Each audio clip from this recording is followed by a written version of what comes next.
Job calendar అన్నారు. మీరు chat GPT open చేసి కొట్టండి. Biswal committee report ఏమిచ్చింది?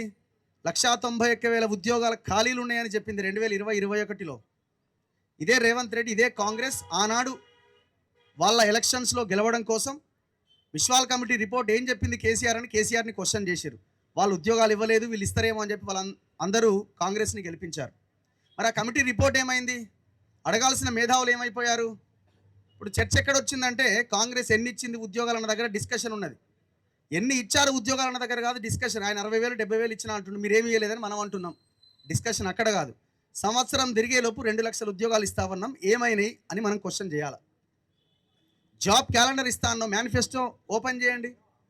మన కళ్ళ ముందే ఉన్నది. ఇప్పుడు ఇంత ముందులాగా ఏదో పేపర్లు తిరగాల్సిన అవసరం లేదు. చాట్ జీపీటీలో కొట్టగానే మొత్తం డీటెయిల్స్ అన్నీ వచ్చేస్తున్నాయి.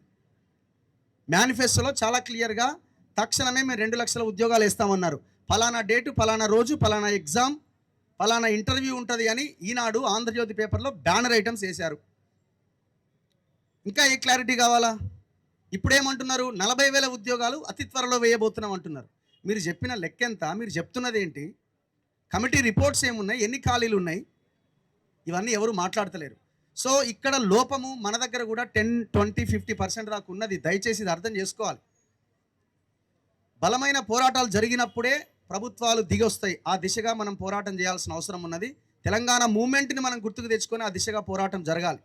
ఫోన్లు పక్కన పెట్టండి, అన్నీ పక్కన పెట్టండి. జాబ్ క్యాలెండర్ కోసం ప్రయత్నం చేద్దాం. మా వంతుగా మీడియా నుంచి ఖచ్చితంగా బాధ్యతతో మీ పక్షాన నిలబడి ఫైట్ చేయడానికి మేము సిద్ధంగా ఉన్నాం.